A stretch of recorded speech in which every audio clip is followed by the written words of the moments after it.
show starts in 3, 2, 1, go.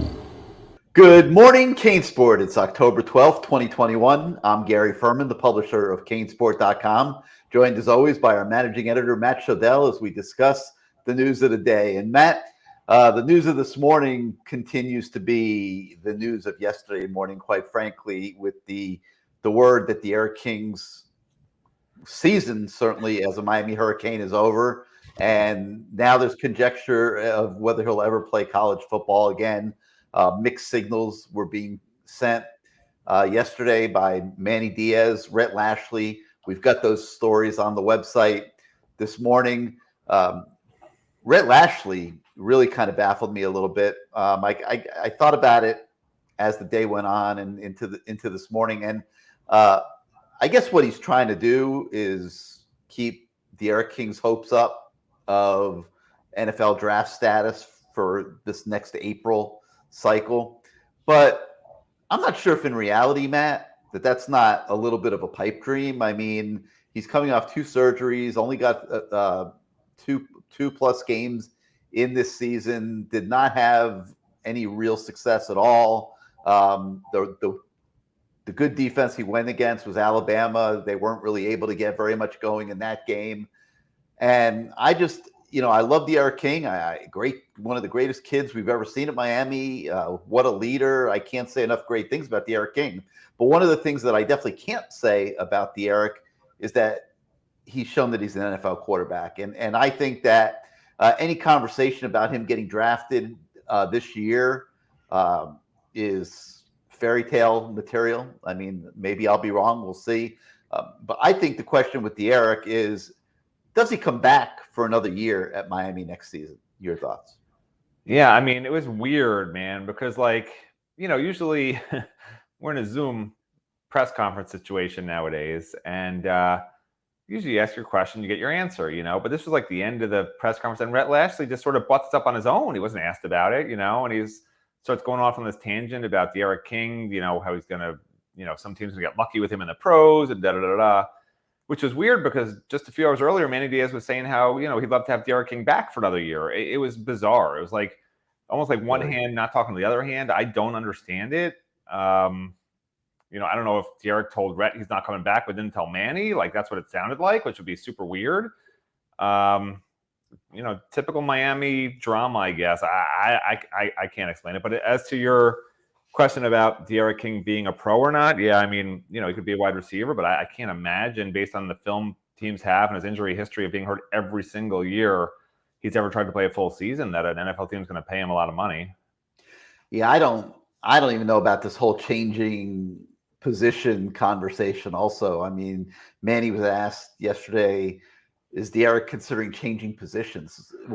So the Eric King with the bum shoulder that needs surgery is going to go try to play wide receiver in November or something? No. That's somebody. I mean, somebody's reading the message boards a little too much, I think. Too much. Way too much. Yeah. So anyway, the Eric King thing was big news, and we've got it covered from every angle. Manny Diaz, Rhett Lashley, Matt and I recorded a podcast yesterday talking almost exclusively about that and the quarterback situation. If you haven't had a chance to watch that, I encourage you to do so. And so it's the Tyler Van Dyke show. And later on this morning, we're going to be speaking to Tyler Van Dyke and getting his thoughts on everything. And that'll be on the website later today around midday. So you can look for that. Also on the website this morning, in addition to the Air King news and Manny Diaz and Rhett Lashley, you also got a story with T-Rob talking about the defense this week and what they're hoping to accomplish against North Carolina and where they feel they are. So you can check that out. A couple other things on the website this morning. We've got our Canes in the NFL feature. You can go check out what the Pro Canes did this weekend. Don't miss Greg Rousseau. Wow, what a game he had the other day. He even had an interception, believe it or not. So that's one to make sure you check out. But you can track what all the Pro Canes are doing in our weekly tracking the Canes in the NFL. And then we've also got, unfortunately, a list that looks like it's going to continue to get a little shorter and smaller. But our weekly tracking the commits feature is also on the website this morning. And as you probably know by now, Traquan Fagans withdrew his commitment yesterday and said he was reopening his recruitment. We're expecting the same potentially from Chris Graves, who said that he is now going to take more official visits.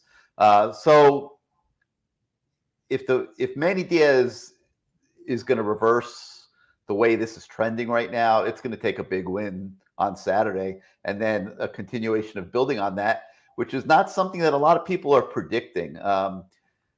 My feeling is that the truth is really probably somewhere in the middle. I don't feel that this team is as bad as people think it is. At the same time, it has not played very well this season. Had a chance to visit with a few players today. They seem to be saying the right things. I'm not sure I was totally convinced that everything's hunky-dory in Hurricane Land after last week's Royal Rumble on the practice field and team meetings and things like that. I think there's a lot of frustration, a lot of anxious kids. The one thing you got to remember about all this is that, these are kids that from 1 to 100 are trying to get to the NFL. Let's be honest. I mean, they're happy to be college football players, but they want to get to the league and make money. And a team doing bad like this, and guys not getting the opportunity to perform at the level that they might have liked to perform this year. You could take a guy. Well, this guy is getting to perform a little bit, but take like a kid like Charleston Rambo, who came to Miami to really showcase himself, and he's catching a few balls a game and stuff, but it's nothing that's moving the needle for him necessarily at the NFL level. And you have a lot of guys like that, guys that we're thinking that they're 3 and dones, or that they're positioning themselves for the NFL draft in April, and this is not what their plan was for the season. So a lot of frustration amongst the Hurricanes these days.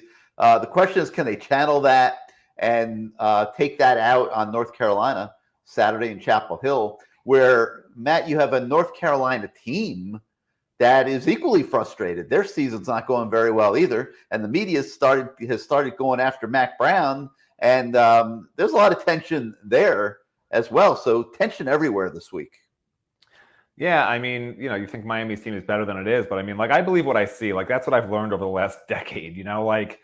I'm not buying our roster is better than their roster. I believe what I see after a few games, and Miami's not a good team. We've been saying that for a while now. North Carolina's also not a good team. So anything could happen. My general feeling on the teams Miami faces this year, the rest of the year, are the teams with good offenses have a much better chance of beating Miami than the teams that win with defense. North Carolina wins with offense, and that's going to be a problem for Miami. All right. Well, you're building a little bit of a cult following online with your points of view these days. People are loving them. So I don't like being the leader of a cult. I'm going to go on record. I'm not built to be a cult leader. I don't even know I don't even know where to begin. If I had a cult, we'd probably, I'd have to have my own house, not really see the cult numbers very often, not big into seeing a ton of people with COVID right now. All the cult members got to sort of stay outside the front door, camp on the lawn. It's going to be that kind of a cult, no compound, no David Koresh stuff going on. Well, we also have a story on the website this morning about 4-star 2020-23 safety from Killian Stanquan Clark. He'll be in the stands for the NC State game, so you could check that out. And like we said, recruiting not trending in the best direction right now, but the coaches are still plugging away. We'll see what happens. I'm starting to develop a little bit of a feel for where this all could be going in the coming weeks, and we'll be talking more about it this week. But I think a lot of it is going to be shaped off of what happens at North Carolina Saturday, quite frankly. So you won't hear a ton of talk about the future from us this week, more than likely. That'll be a conversation here in the near future, obviously, with this North Carolina State, Pittsburgh section of the schedule. But I think there's a lot of conversation going on behind the scenes, a lot of strategizing taking place, and things like that. And things will start to develop potentially at some point, unless the team goes on a winning streak. That would be obviously change things around in the big picture. All right, so he's Matt Shodell. I'm Gary Ferman. We thank you for joining us today on Good Morning CaneSport. We'll be back at you tomorrow. Remember to check the website later today. We'll have some Tyler Van Dyke news for you then. No CaneSport live show tonight. Tomorrow night, we will have the Lamar Thomas show back at 8 p.m. Interesting guest list building for that one. And I encourage everybody to check that out on Wednesday night. So we'll say have a great day, and we'll catch you tomorrow morning, everybody.